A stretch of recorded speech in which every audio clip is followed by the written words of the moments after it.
Bonsoir, bonsoir aux personnes qui se sont connectées. Bienvenue dans cette quatrième masterclass. Donc, comme d'habitude, on va être à peu près une demi-heure ensemble, peut-être un peu plus. C'est un sujet que j'ai trouvé vraiment très intéressant à préparer dans le but de vous transmettre des éléments que je trouve importants. Parce qu'effectivement, le corps, eh bien, on le maltraite, évidemment, dans nos consommations, mais on l'ignore aussi beaucoup. On l'ignore énormément. Donc, je trouve que c'est intéressant d'aborder ce sujet-là, puisqu'il y a des impacts forcément en consommation qui sont physiques, sensoriels, évidemment aussi sur nos sens, sur ce qu'on ressent aussi. On a beaucoup parlé des émotions, la dernière masterclass. Il y a le lien évidemment entre notre corps et la mémoire, ce qui mémorise, et de retrouver le contact avec soi-même, parce qu'il s'agit bien de ça, quand on se libère de ces conduites addictives. Quand on parle d'addiction, on nous renvoie souvent, on en a parlé dans la masterclass 2, si je ne me trompe pas, de la volonté. On nous renvoie souvent ça, la volonté, le mental. Tu peux bien faire un effort quand même pour arrêter, mais rarement au corps.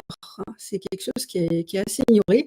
Alors par contre, c'est vrai que dans les cures post-cure, il y a beaucoup de travail qui est sur le corps, justement, se faire reprendre contact avec soi-même. Et pourtant, c'est le corps qui encaisse, qui garde en mémoire et qui envoie les signaux du manque. Avec certains produits, on a un manque qui est vraiment important et qu'on sent dans ses entrailles. Et c'est lui aussi, le corps, qui nous envoie les signaux du plaisir ou de l'apaisement. Et comme on l'a vu dans la troisième masterclass, il y a un lien entre nos émotions, ce que l'on ressent et ce que l'on veut taire. Moi, je vous ai parlé de mes émotions que je taisais à coups de médicaments, à coups de cannabis, à coups d'alcool, les émotions qu'on veut taire, étouffer, et nos comportements addictifs. Donc, il y a un lien entre tout ça. Et ce soir, nous allons faire le lien avec le corps et comment il parle. Donc, le corps n'oublie pas, même quand la tête, elle, voudrait oublier. C'est bien de ça qu'il s'agit. Alors, je vous mets toujours des objectifs dans le. Attends, je vais mettre un peu plus grand. Je vous mets toujours des objectifs dans les masterclass. Je trouve que c'est intéressant. C'est comme pour les formations. On a des objectifs. Enfin, c'est mes objectifs, en tout cas à moi. C'est de comprendre quels sont les effets donc, de l'addiction sur le corps et les sens, de comprendre le rôle de la mémoire corporelle, parce qu'il n'y a pas que la mémoire là, il y a aussi la mémoire dans le corps, dans les automatismes de l'addiction. Quel rôle ça a aussi, parce qu'on a beaucoup parlé dans la première masterclass du mécanisme du cerveau, là, du système de la récompense. Il y a aussi le corps qui se souvient. Et puis, ouvrir sur le rétablissement par le corps. Comme je vous disais, il y a beaucoup de cures, il y a des centres d'addictologie aussi qui proposent justement des thérapies qui sont basées sur le corps. Vaste programme. Bon, du coup, j'ai fait plein de schémas pour cette masterclass qui m'a beaucoup inspirée, comme je vous disais tout à l'heure. Bonsoir aux personnes qui arrivent. S'il y a des personnes qui sont encore à regarder depuis l'espace Teacheasy, j'ai du mal à le dire, vous cliquez en bas du lecteur sur YouTube et ça vous fait arriver sur la page directement de diffusion YouTube. Et donc, vous pouvez commenter, comme le font les personnes qui sont arrivées. Bienvenue à ceux qui arrivent en cours de route. Alors, il faut que je me mette en plus petit, sinon vous n'allez pas voir mes beaux schémas, ce serait dommage. Donc, quand le corps a une vie en mode survie, et c'est bien ça quand on est dans les conduites addictives, on est en mode survie, il y a une libération de la dopamine et du cortisol, donc qui est une autre hormone que la dopamine. Donc, il y a une libération de ces deux hormones en excès, ce qui perturbe le sommeil, l'appétit, la concentration. On a un corps qui est tendu, qui est hyper vigilant, qui est épuisé. Et on va prendre d'autres produits du coup pour être moins épuisé. Et puis, on a une difficulté à ressentir le plaisir naturel. J'en parlais précédemment dans une autre masterclass. La dopamine qui monte très très haut avec les consommations de produits, bien aller se balader, écouter de la musique, et ça procure un pic qui est moins important. Et du coup, on ressent pas de plaisir naturellement dans ces activités qui, pourtant sans addiction, sont des activités qui font du bien. Donc on a un signal de stress, là, si vous regardez mon schéma là à droite du petit bonhomme là, dans sa tête rouge là, il a un signal de stress qui est le déclencheur, donc une émotion, une tension, un manque, ça peut être le manque aussi du produit, hein, et un souvenir douloureux. Ça peut être les choses qui peuvent déclencher, heu, une envie de consommer aussi, hein, mais qui vont déclencher en tout cas, une activation. Le corps va essayer de se défendre et il va libérer donc les hormones dont je vous parlais tout à l'heure, la dopamine pour rechercher du soulagement et le cortisol qui lui, nous met en alerte. Le cortisol a aussi un gros rôle dans les, psychotraumas aussi, hein. Donc le corps se met en mode survie, là, je suis plus dans le orange, mon petit bonhomme là, et il reste sous tension, hein. On a du coup des choses que peut-être qu'on remarque pas quand on est dans les conduites addictives, mais du coup l'idée c'est de vous en parler là aujourd'hui pour, être un peu plus éveillé à ça. C'est qu'on a des muscles qui se contractent, on a le souffle court, on a des difficultés aussi à dormir, on a des difficultés à se concentrer, on est tout le temps fatigué et on est irritable. C'est vrai que plus on est dans les consommations, plus on est irritable. Donc le cerveau, il va chercher un moyen de calmer cette alerte. C'est souvent là, qu'on va, avoir nos automatismes de consommation ou de comportement addictif, parce que ça marche aussi pour les troubles du comportement alimentaire, les jeux, enfin les achats compulsifs, enfin tout un tas de compulsions finalement, puisqu'il s'agit de compulsions, peu importe que ce soit avec une substance ou un comportement. Et donc arrive l'épuisement et la perte de plaisir naturel au fur et à mesure, hein, de vivre toutes ces choses-là. Le corps, il s'épuise à force de rester tout le temps en alerte là, et le système du plaisir naturel, bah, il s'éteint peu à peu et tout semble plat. C'est vrai, souvent les gens qui se rétablissent disent: «Bah, ouais, j'ai pas de plaisir, hein, je ferais mieux de reconsommer». Alors qu'en fait, bah, il faut vraiment persévérer pour retrouver le plaisir naturel qu'on a pu du coup, voilà. Donc c'est pas un manque de volonté, hein, ça je vous le répète souvent dans mes masterclass, hein, mais c'est un corps qui n'a plus de ressources en fait, hein. Bon, alors on va voir que ça peut se désapprendre évidemment, hein, mais le tableau n'est pas tout noir non plus, hein. Comme d'habitude, hein, n'hésitez pas à commenter, hein, si vous le souhaitez, à réagir à tout ce que je vous dis là, parce que je dis beaucoup de choses évidemment. N'hésitez pas, hein. Hop, voilà. Donc du coup, bah, quand on est dans les conduites addictives, on a, tous nos signaux là, au niveau du corps qui sont complètement, brouillés. Hem, on a un système d'alerte, et le système de enfin notre système d'alerte dont je vous ai décrit un petit peu les mécanismes juste avant et le système de récompense, bah, ils s'embrouillent. Lorsqu'on vit avec une addiction, le cerveau et le corps ne différencient plus aussi bien ce qui fait du bien de ce qui fait du mal. On a du mal à faire la distinction entre les 2. On pense que c'est consommer qui nous fait du bien, alors que finalement ça abîme notre corps, mais aussi notre cerveau.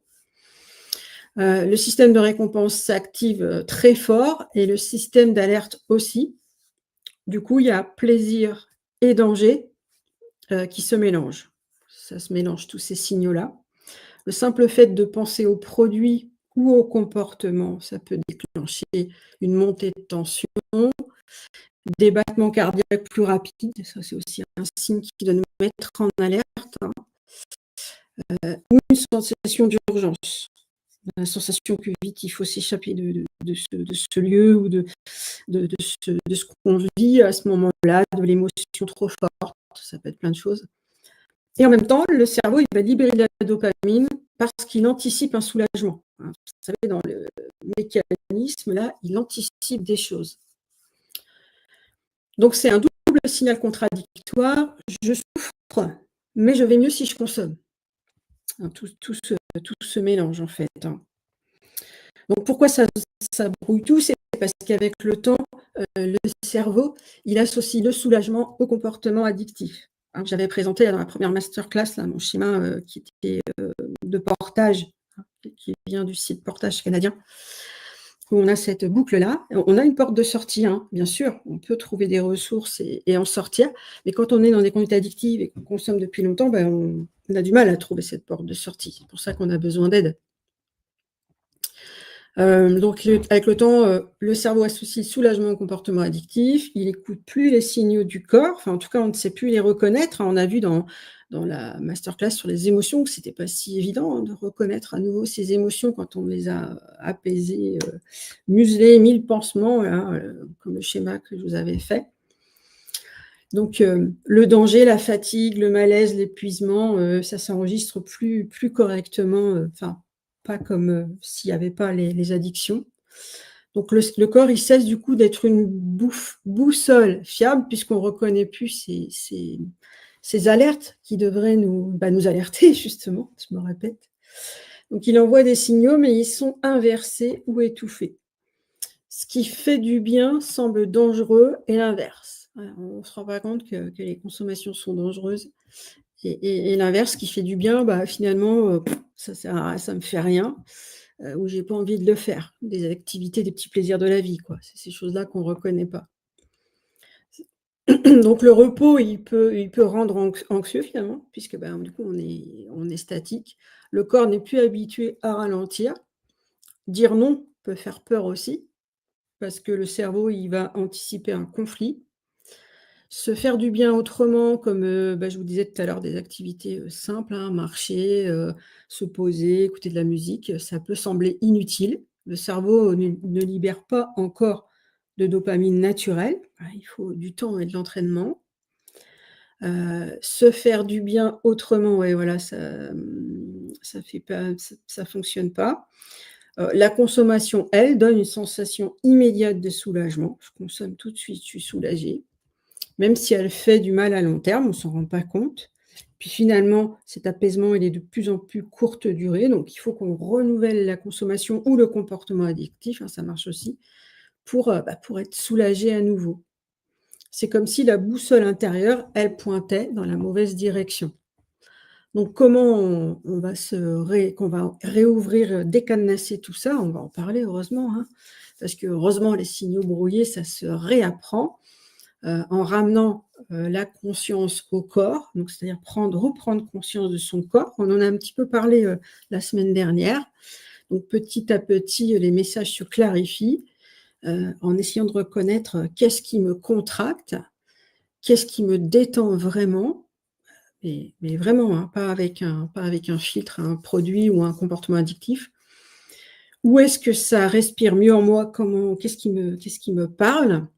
Et ce processus n'a rien à voir avec la volonté, hein, c'est un réentraînement physiologique. C'est vraiment quelque chose d'important. Je vois qu'il y a des commentaires.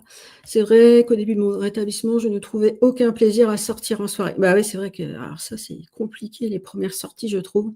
C'est venu au fur et à mesure du temps.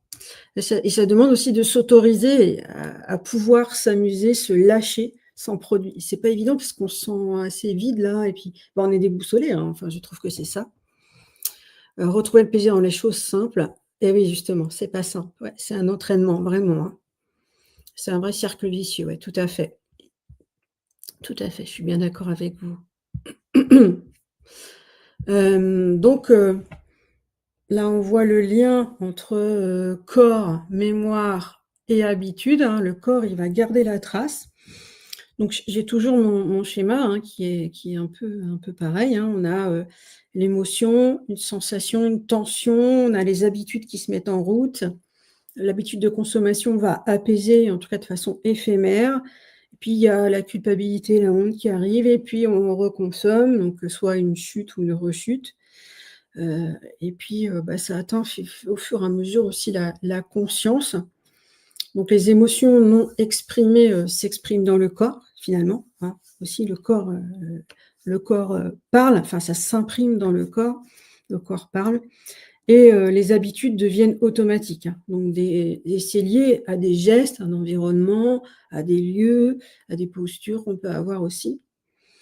Et puis le souvenir corporel, donc le corps qui se souvient, peut réactiver l'envie de consommer et on ne s'en rend pas forcément compte puisqu'on n'arrive plus à décrypter ces signaux-là. Donc c'est pour ça que c'est important, d'avoir des activités qui font du bien et qui font aussi, reprendre contact avec son corps. Je vous ai parlé plusieurs fois, hein, du fait que moi, c'était, la marche et la photographie qui m'ont fait reprendre conscience finalement.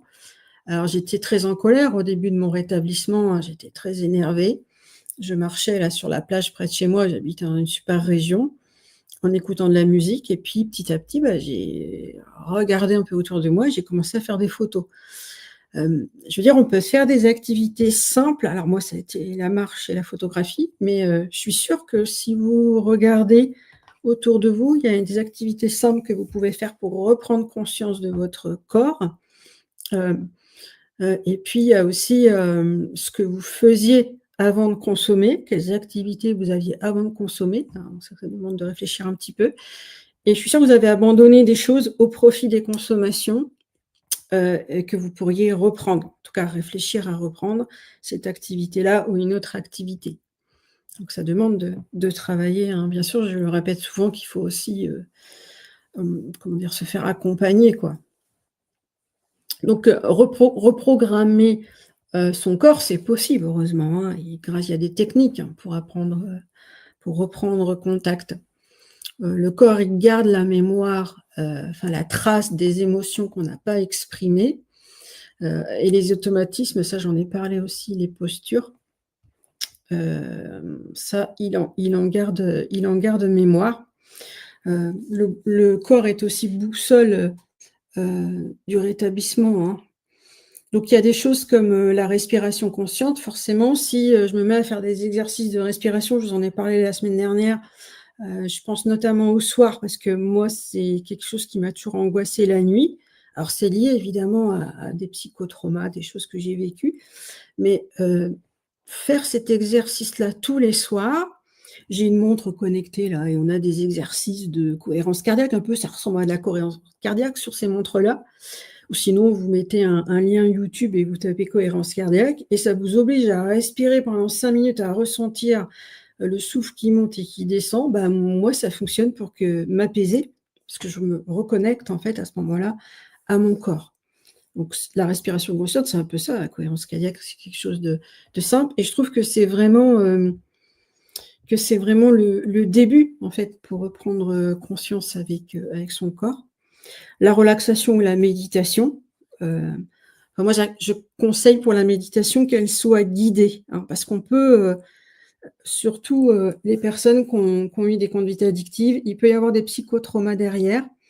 Et dans la méditation, on peut se retrouver à un moment où on est, un peu désolidarisé de son esprit, donc il faut faire attention à pas se mettre en danger non plus. Il faut vraiment être ancré, donc il faut avoir un ancrage et il faut que ce soit accompagné. Mais la relaxation, c'est quelque chose qu'on peut faire assez simplement, en s'asseyant dans la nature ou même chez soi, en s'asseyant tranquillement, en écoutant de la musique, ça peut se faire, hein. Et la méditation, attention, parce que c'est un grade au-dessus. On peut faire des choses douces quand on n'a pas l'habitude de faire du sport. On peut faire un peu de marche, un peu de yoga, de la danse, pourquoi pas, s'il y a une musique que vous aimez bien. Autorisez-vous à vous trémousser chez vous, on s'en fout, personne ne vous regarde. Hem et puis apprendre accueillir ses émotions comme on en parlait la semaine dernière, sans consommer. Donc le corps, il va apprendre par la répétition, hein, ça va se désapprendre. Donc ça demande de persévérer, évidemment. Il faut aussi désapprendre, voilà. S'inscrire dans une salle de sport qui m'a énormément aidée. Ouais, ça, la salle de sport, ça peut être quelque chose qui aide.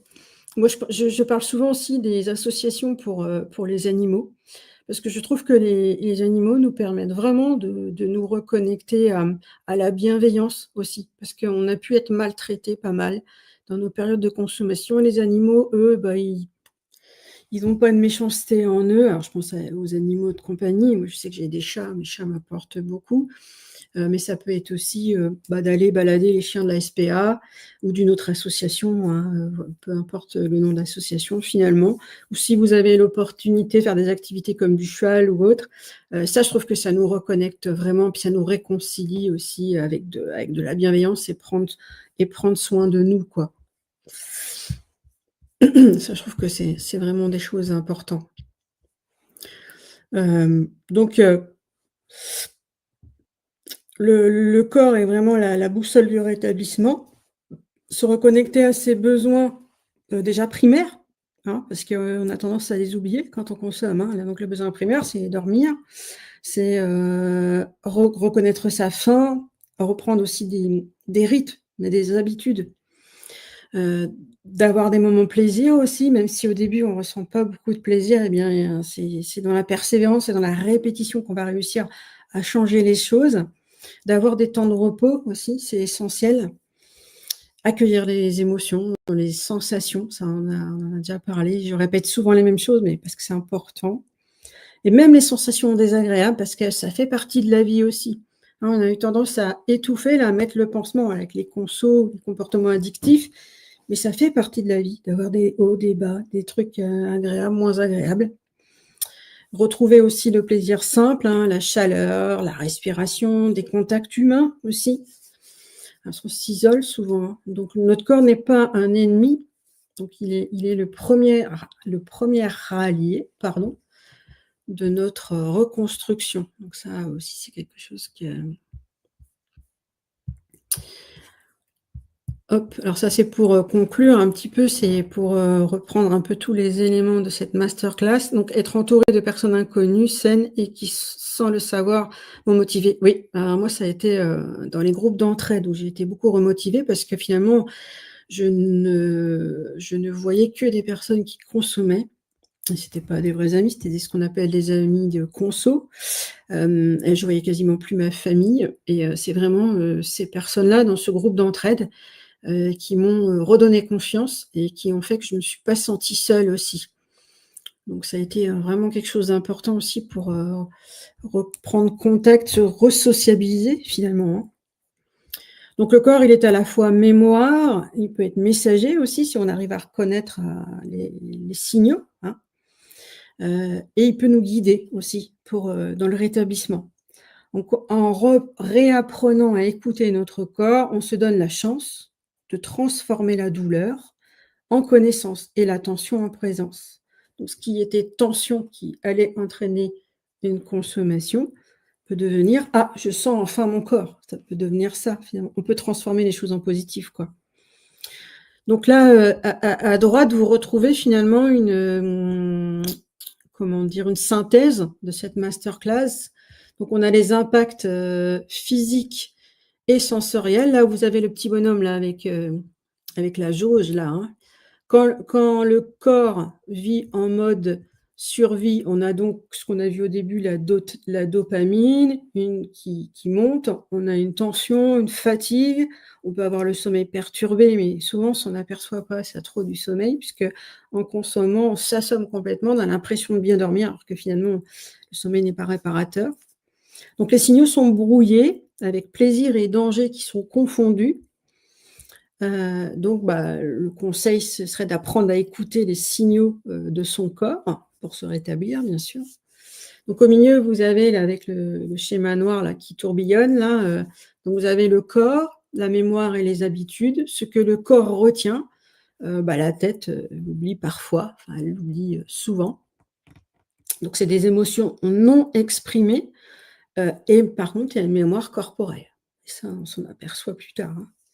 Donc les gestes, les postures et les lieux déclencheurs, donc ça aussi, on peut apprendre à les décrypter, hein, en écoutant aussi son corps. Si j'arrive à voir quand je suis en tension, quand je suis en alerte, et ben ça, c'est un moment à risque de consommation. Donc petit à petit, on peut apprendre à reconnaître ça. Donc il faut réapprendre à ressentir. Alors bien sûr, ça s'accompagne, hein, comme je vous disais, hein, les professionnels peuvent vous aider aussi. Donc retrouver le contact avec soi-même, donc là c'est, la partie droite de mon schéma, du corps qui subit au corps que vous pouvez à nouveau réhabiter. Enfin, reprendre conscience, de votre corps. Donc écouter, déjà ça commence par des choses simples, écouter sa faim, sa fatigue. Je suis fatiguée, si je peux, que je suis pas au travail évidemment, moi je vais me coucher. La respiration aussi, donc ça, enfin moi je trouve que l'exercice simple, c'est, juste avant de dormir, hein, la cohérence cardiaque. Ça reprend vraiment conscience. En tout cas, moi j'en ai besoin parce que moi l'angoisse, c'est la nuit, donc voilà. Retrouver les plaisirs simples, aussi de la vie. Donc ça peut être, aller vous balader, dehors. Si vous avez un animal, bah, moi je faisais ça beaucoup au début, de mon rétablissement, c'est, d'aller vers mes chats et de prendre 5 minutes pour les caresser. Alors qu'avant, bah, j'étais tellement dans mes consos que mes chats, je les voyais quasiment plus, quoi. Donc le corps, devient une boussole du rétablissement et il peut redevenir votre allié, quoi. Revenir dans son corps, c'est revenir à soi. C'est là que commence la liberté, finalement. Voilà, voilà.